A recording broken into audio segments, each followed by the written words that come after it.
Hi guys, welcome to a new video. और इस video में हम करेंगे filling the blanks and true false. तो जैसे मैंने आपको पहले भी फिलिंग द ब्लैंक्स करवाई थी और ट्रू फॉल्स भी। तो सबसे पहले हम देखिए ये लोकेशन देखेंगे। यहाँ पर भी हमें 1946-7 मिल गया, वो हमारी लोकेशन है।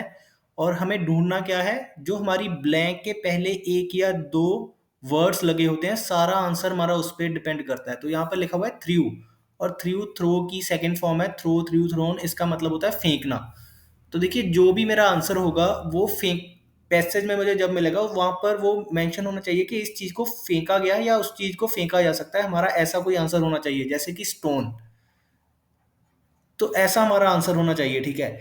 तो ये आपको ब्लैंक्स को इस तरह से करते हैं कि जो ब्लैंक के पहले एक या दो वर्ड्स लगे हैं उससे हम अपनी एक थिंकिंग मेंटेन करने की कोशिश करते हैं कि कैसा आंसर आएगा। तो यहाँ पर लिखा है थ्रू ए। तो ये लोकेशन देखिए, heard a noise of breaking when one teenager threw a. तो मेरा आंसर जो भी होगा वो फेंका गया होगा। तो चलिए ढूंढते हैं सबसे पहले 1946 1947।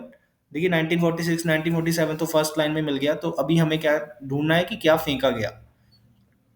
गोट शीप नियर एंशियंट। देखिए मैं एक एक वर्ड पढ़ रहा हूँ, मैं भी कोई अभी मीनिंग नहीं निकाल रहा। Settlement of Qumran located north west shore Dead Sea when it is known West bank.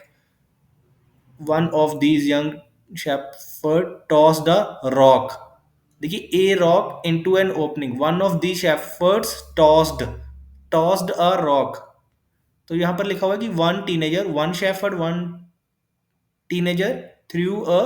तो रॉक आंसर आ जाएगा हमारा, क्योंकि रॉक पत्थर फेंका जा सकता है। तो ये हमारा आंसर हो गया फर्स्ट ब्लैंक का। तो जैसे सेकंड ब्लैंक इसी तरह से करेंगे। Teenagers went into the. देखिए वेंट का मतलब होता है जाना। तो टीन जो भी हमारा आंसर होगा, टीनेजर वहां पर गए थे। तो teenager went into the dash, और उन्हें मिला ए नंबर ऑफ कंटेनर्स। देखिए उन्हें मिल गए कंटेनर्स, तो उन्हें मिल गए, लेकिन मेड ऑफ। तो मुझे क्या ढूंढना है कि ये कंटेनर्स किस चीज के बने हुए थे। तो दो ब्लैंक्स हैं साथ साथ में। फर्स्ट है कि teenagers went into the dash. तो मुझे देखना है कि टीनेजर कहाँ गए थे। Tossed a rock into opening side of a cliff and was surprised to hear a shattering sound. He and his companions later entered. Enter किए थे मतलब अंदर गए थे, वेंट किए थे मतलब गए थे। एंटर द केव, और केव का मीनिंग होता है गुफा। तो वो कहाँ गए थे? गुफा। तो इसका आंसर हो जाएगा केव। तो देखिए थर्ड ब्लैंक में लिखा हुआ है made of, containers made of. तो जब दो ब्लैंक साथ साथ में होती हैं तो उनकी लोकेशन भी एक ही लाइन में होने की पूरी पॉसिबिलिटी होती है। तो हमें देखना है कि कंटेनर्स किस चीज़ के बने हुए हैं। तो यहाँ पर लिखा हुआ है enter the cave and stumbled across a collection of large clay jars. देखिए जार्स का मीनिंग भी वही होता है जिसमें हम कोई चीज़ रखते हैं। कंटेंट, जिस सेवन ऑफ विच कंटेंट, सात सात जार में से जिनमें ये कंटेंट था। तो किस चीज़ के बने हुए थे? Collection of large clay jars, clay के बने हुए। क्ले आप सबको पता होगा, क्ले जार्स। तो आंसर इसका क्या आ जाएगा? क्ले। थर्ड का आंसर क्ले। ये फोर्थ ब्लैंक में हमें फिर से जल्दी जल्दी करना होता है। देखिए लोकेशन 150 70 हमारी लोकेशन होगी। आंसर क्या ढूंढना है? Thought to have been written by group of people known as. Group of people known as मतलब उन लोगों को क्या कहते थे, ये हमारा आंसर होगा। कि group of people known as, हमें ढूंढना है कि उन लोगों को क्या कहते थे। तो देखिए फोर्थ ब्लैंक हम ढूंढेंगे। तो हमें क्या ढूंढना है? ये देखिए 70 सीई मिल गया मुझे, और 150 था, 150 बीसी, 150 बीसी। तो 150 यहाँ पर मिला और 70 यहाँ पर मिला। तो देखिए आंसर यहाँ से यहीं से ढूंढना शुरू करेंगे। 70 सीई द्वारा लिखा हुआ है। तो हमारा एक बार क्वेश्चन क्या है? Group of people known as. तो group of people known as से हम आंसर हम ढूंढेंगे। तो इस लाइन से यहीं से स्टार्ट करते हैं।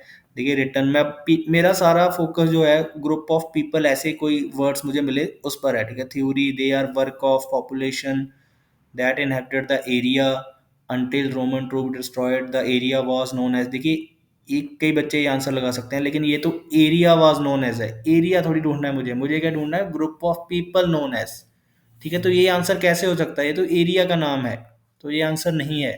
ये गलतियां करते हैं आप लोग, ये हम गलती नहीं करेंगे। And the people are thought to have belong to group called the Essenes. ठीक है, तो ये देखिए group of belong to a group called, people are thought to belong to a group, people group क्या बोलते थे उनको? एसनीज। तो यही हमारा आंसर हो गया। E double S E N E S, ESSENES।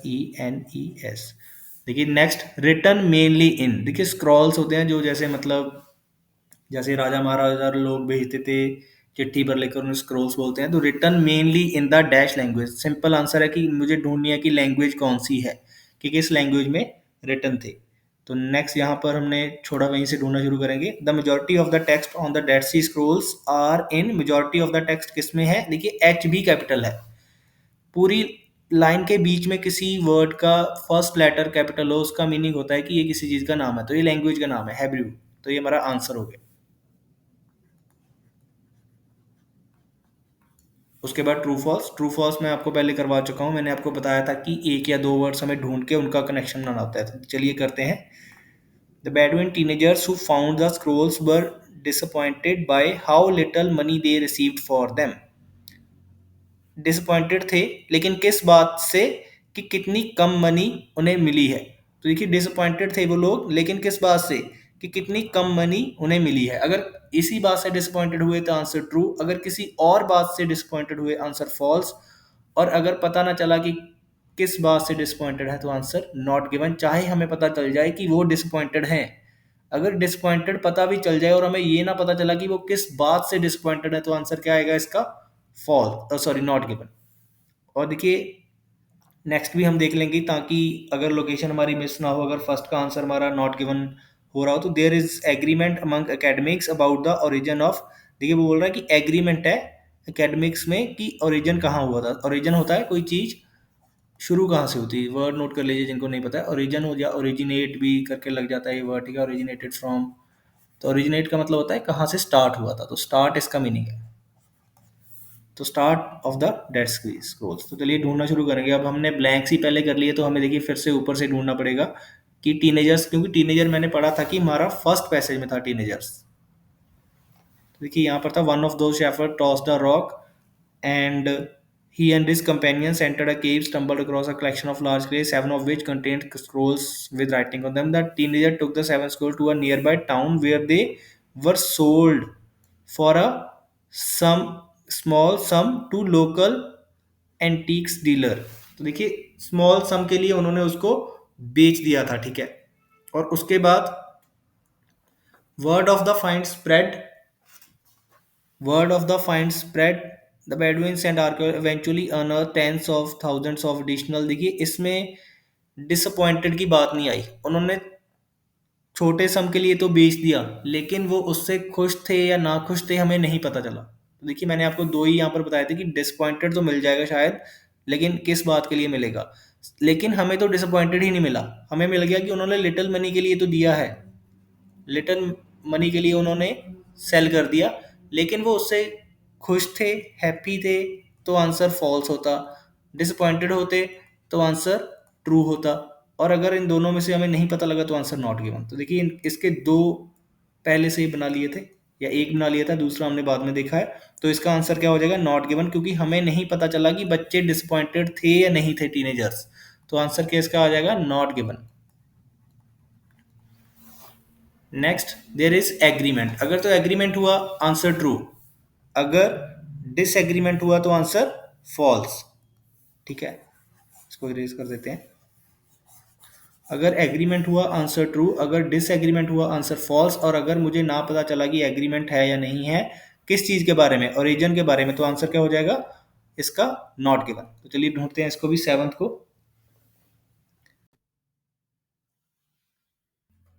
तो देखिए यहाँ मिला हमें origin. Origin of Dead Sea Scrolls, which were written around 2000 years ago between 1500 BC and 70 CE, is still the subject of scholar। still का मतलब होता है अभी भी। तो still का मतलब है अभी भी किसका सब्जेक्ट है? डिबेट। देखिए डिबेट तभी होती है जब हमें किसी कंक्लूजन पे आना होता है, या फिर दो पार्टीज होती हैं, एक पार्टी किसी एक के बारे में बात कर रही है, दूसरी अलग उनसे अगेंस्ट के बारे में बात कर रही है। तो एग्रीमेंट नहीं है, क्योंकि डिबेट हो रही है अभी भी, डिबेट, स्टिल डिबेट। देखिए सारे की सारी आपको लाइन का मीनिंग निकालने की जरूरत नहीं होती है, आपको जस्ट फोकस करना होता है ऐसे वर्ड्स पे जिनका मीनिंग आप इजीली निकाल पाए, और उनसे आपको अपना आंसर बनाना होता है। इवन टुडे, आज भी, स्टिल, अभी भी, डिबेट। अभी भी डिबेट हो रही है ओरिजिन के बारे में, तो आंसर इसका हमारा फॉल्स ही आएगा, क्योंकि वहां पर था हमारा आंसर क्वेश्चन की एग्रीमेंट है, तो एग्रीमेंट तो बिल्कुल नहीं है, हमारा आंसर क्या हो जाएगा, फॉल्स। नेक्स्ट है मोस्ट ऑफ, देखिए मोस्ट पे आ गया तो मतलब ज्यादातर, मोस्ट पे डिपेंड करेगा आंसर। और एक और वर्ड हो सकता है, पहला है most of the books of the Bible Bible written on scrolls were incomplete. देखिए मोस्ट क्या थी, इनकम्प्लीट। अगर तो मोस्ट इनकम्प्लीट हुई तो आंसर आएगा ट्रू, अगर मोस्ट कंप्लीट हुई तो आंसर आएगा फॉल्स। अगर हमें ये ना पता चला कि मोस्ट कंप्लीट है या इनकम्प्लीट है तो आंसर क्या आएगा, नॉट गिवन। तो चलिए ढूंढते हैं इस आंसर को। और हमारी लोकेशन क्या होगी इसमें, बाइबल, तो हम जल्दी से बाइबल ही ढूंढेंगे। देखिए अब हम सर्च करेंगे, अब हम वर्ड्स पढ़ेंगे भी नहीं, हमें इस लाइन में बाइबल नहीं मिल रहा, इसमें भी बाइबल नहीं मिल रहा, थर्ड में देखिए, उसके बाद ये बाइबल मिला हमें यहाँ पर।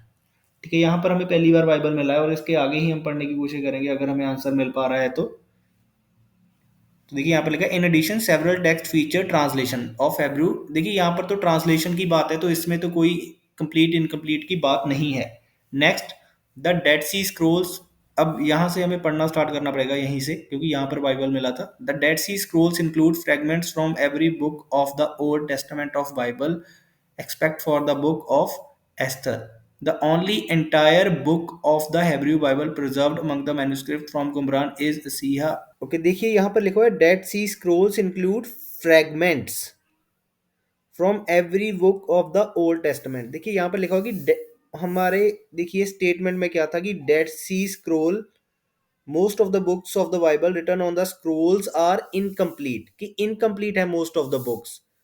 और हमें मिला कि the Dead Sea scrolls include fragments. देखिए फ्रैगमेंट्स का मीनिंग होता है पार्ट्स, मतलब पूरा नहीं होता, फुल नहीं होता, इसका मीनिंग ही कुछ हिस्सा होता है। तो इसका मीनिंग वहां पर लिखा हुआ है इनकम्प्लीट है, तो फ्रैगमेंट्स हमेशा इनकम्प्लीट ही होते हैं, क्योंकि फ्रैगमेंट्स का मीनिंग है कुछ पार्ट्स। तो स्क्रोल्स के ऊपर बाइबल के कुछ पार्ट्स थे, बल्कि पूरी बुक नहीं थी। और हमें नेक्स्ट लाइन में भी लिखा हुआ है the only entire book of the Hebrew Bible, only entire book. देखिए जो सिर्फ एक ही पूरी बुक थी, बाकी सारे तो फ्रेगमेंट्स थे, एक ही फुल बुक थी, बाकी सारे फ्रेगमेंट्स थे। इसलिए हमारा आंसर क्या हो जाएगा इसका, ट्रू, क्योंकि हमारे क्वेश्चन में था कि most of the books incomplete है, तो आंसर हो गया ट्रू। फ्रेगमेंट्स थी most of the book, meaning parts, और ओनली एंटायर बुक की सिर्फ एक ही एंटायर बुक है, तो आंसर हो गया true.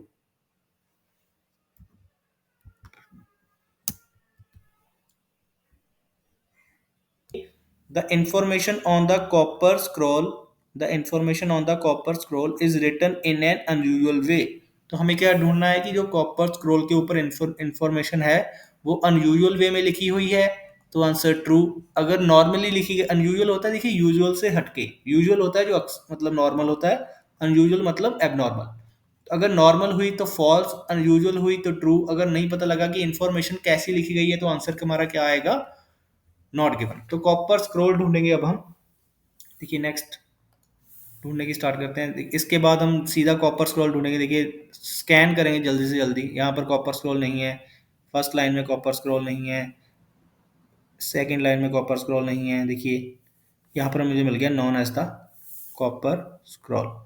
This curious document features letter chiselled onto metal perhaps as some have theorised to better withstand the passage of time.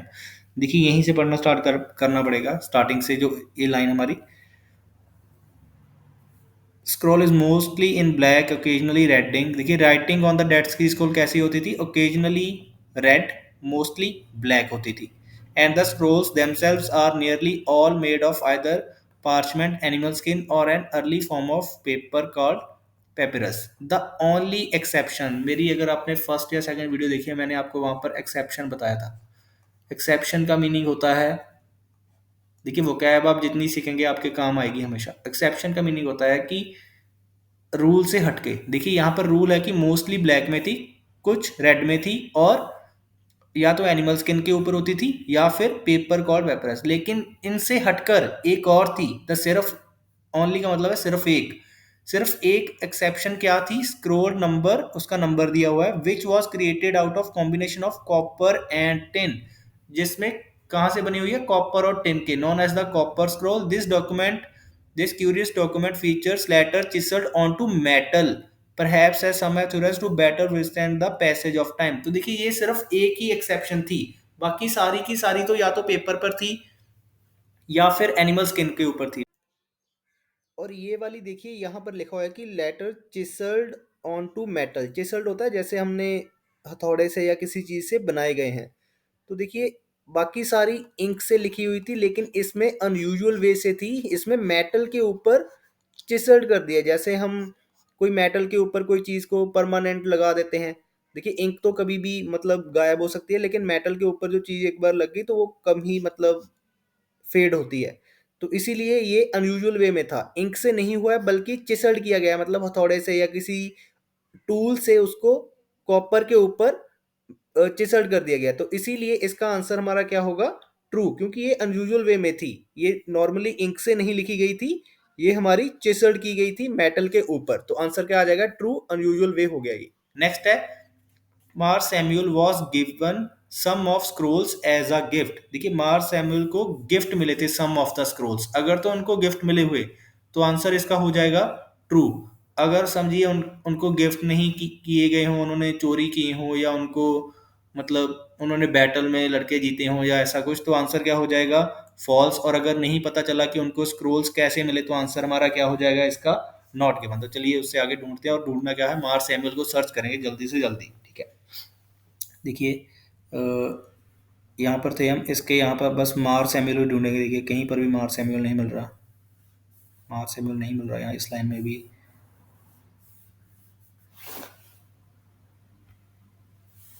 देखिए ये रहा मार सैमुअल। तो ये रहा मार सैमुअल। इसके अब हम पढ़ेंगे कि जो इनको स्क्रोल मिले थे वो कैसे मिले थे। Acquired 4 of the original seven Scrolls from A Jerusalem shoe maker and part time antiquity dealer paying less than. देखिए गिफ्ट कैसे मिल गए? जब उन्होंने लेस देन $100 ही दे दिए। अब देखिए एक्वायर का मीनिंग होता है किसी चीज को हासिल करना या किसी चीज को पा लेना, एक्वायर कर लेना। तो देखिए एक्वायर किए थे $100 के लिए, गिफ्ट नहीं हुआ, तो आंसर इसका क्या हो जाएगा? फॉल्स। नेक्स्ट नेक्स्ट देखिए इन द अर्ली 1950s, ये मेरी लोकेशन होगी।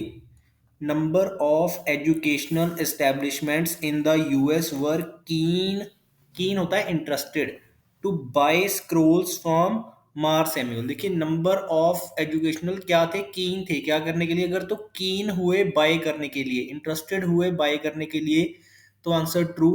अगर बाय करने के लिए इंटरेस्टेड ना हुए, ठीक है, तो आंसर फॉल्स। अगर हमें पता ना चला कि वो इंटरेस्टेड थे बाय करने के लिए या नहीं थे, तो आंसर क्या हो जाएगा हमारा? Not given. तो चलिए यहाँ से छोड़ा था, वहीं से ढूंढने की शुरू करेंगे, और हमारी लोकेशन क्या है? 1950 को ढूंढने से जल्दी से। 1954 उसके आगे ही मिल गई। Yet finally in the 1954 he placed an advertisement in the business newspaper the Wall Street Journal under the category miscellaneous items for sale that read biblical manuscripts dating back to at least 200 BC are for sale. This would be an ideal gift to an educational or religious institution by an individual group. Fortunately, Israeli archaeologist and statesman नाम लिखा है Yigael Yadin negotiated their purchase and brought the scrolls back to Jerusalem where they remain to this day. तो देखिए यहाँ पर तो हमें कुछ मिला नहीं। ये यूनाइटेड स्टेट, ये एक लाइन थी, ये हम मिस कर गए। देखिए $100 यहाँ से स्टार्ट किया था, तो ये हमने फालतू में पढ़ लिया। He then travel to United States and unsuccessfully, देखिए सक्सेसफुल होता है कामयाब हो गया, अनसक्सेसफुल मतलब कामयाब नहीं हुए। तो ऑफर्ड देम नंबर ऑफ ये, तो उन्होंने अनसक्सेसफुली ऑफर्ड किया। तो हमारा देखिए स्टेटमेंट में क्या था? स्टेटमेंट में था कि नंबर ऑफ बाय करने के लिए इंटरेस्टेड थे। हमें क्या लिखा कि उन्होंने ऑफर किया लेकिन अनसक्सेसफुल रहे, मतलब मार सैमुअल ने ऑफर तो किया लेकिन अनसक्सेसफुल रहे, कामयाब नहीं हुए, मतलब कि वो इंटरेस्टेड नहीं थी यूएस। दोबारा से आप देख लीजिए कि US, he then travel to United States and unsuccessfully offer, उन्होंने ऑफर किया, कैसा? अनसक्सेसफुल, मतलब वो यूएस वाले बाय करने के लिए रेडी ही नहीं थे। तो आंसर हमारा क्या आएगा? आंसर इसका आएगा फॉल्स, क्योंकि इंटरेस्टेड नहीं थे यूएस वाले, तभी तो उन्होंने मना किया, तभी तो मार सैमुअल अनसक्सेसफुल हुए। ठीक है, इजी आंसर था। नेक्स्ट देखिए 2017 location or 2000 years ago location. The scroll that pieced together in 2017 contains information about annual occasions in Kurman area 2000 year ago. देखिए उसमें लिखा है कि इंफॉर्मेशन किस चीज की है, एनुअल ओकेजन्स की। अगर तो एनुअल ओकेजन की इंफॉर्मेशन हुई 2000 साल पहले वाली तो आंसर ट्रू, अगर नहीं हुई मतलब एनुअल ओकेजन की नहीं हुई उसमें 2000 साल वाली पहले तो फॉल्स, अगर नहीं पता चला कि इंफॉर्मेशन है या नहीं तो आंसर नॉट गिवन। तो चलिए ढूंढते हैं इसको। 2017 researchers from University of Haifa restored and deciphered. Decipher का मीनिंग होता है किसी चीज को जैसे डी कोड करना। डेसिफर वर्ड नोट कर लीजिए, कभी ना कभी जरूर काम आएगा आपके। डेसिफर का मीनिंग होता है किसी चीज को डी कोड करना, कि मतलब उसमें देखिए कोई ऐसी भाषा में लिखा हुआ है जो हमें समझ नहीं पा रही तो उसको हम अपनी इंग्लिश या हिंदी या पंजाबी में करने उसको जब हम ट्रांसलेट कर देंगे उसको क्या बोलेंगे कि हमने इसको डेसिफर कर दिया। मतलब ये कोडिंग की वर्ड में लिखा हुआ था लेकिन हमने इसको अपनी लैंग्वेज में कर लिया। तो डेसिफर मतलब डी कोड, या फिर सरल भाषा में उसको समझना, आसान भाषा में उसको किसी चीज को समझना। Deciphered one of the last untranslated, देखिए यहाँ पर लिखा भी हुआ है अनट्रांसलेटेड स्क्रोल्स।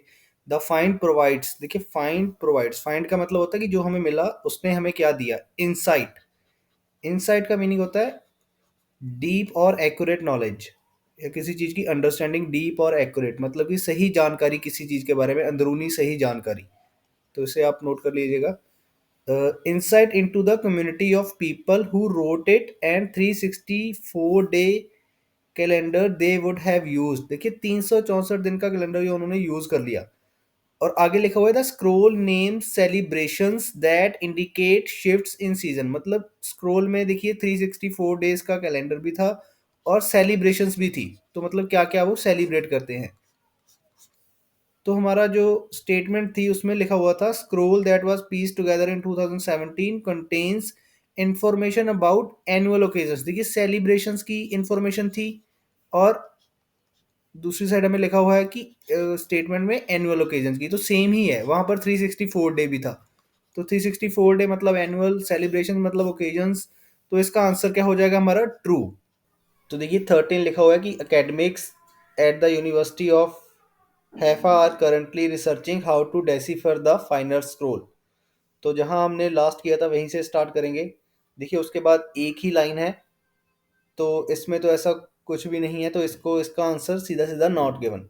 और यहाँ पर अगर है भी तो decipher one of the last untranslated scrolls. अगर ऊपर भी हम देखने की कोशिश करें, देखिए वन ऑफ द लास्ट और फाइनल में फर्क होता है। One of the last, one of the last या लास्ट या फिर फाइनल, इसमें इतना ही फर्क है। देखिए जितना कि मैं बोलूं कि एक मेरा बेस्ट फ्रेंड और दूसरा one of the best friend.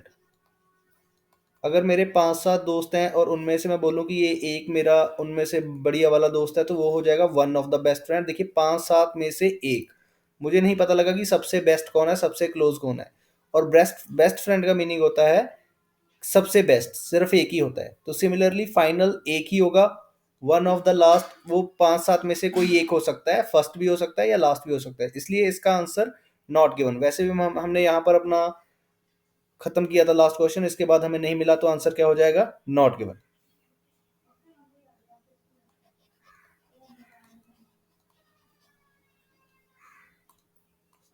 तो चलिए ये हमने सभी क्वेश्चन कर लिए, अब मिलते हैं नेक्स्ट वीडियो में। Thank you for watching this video.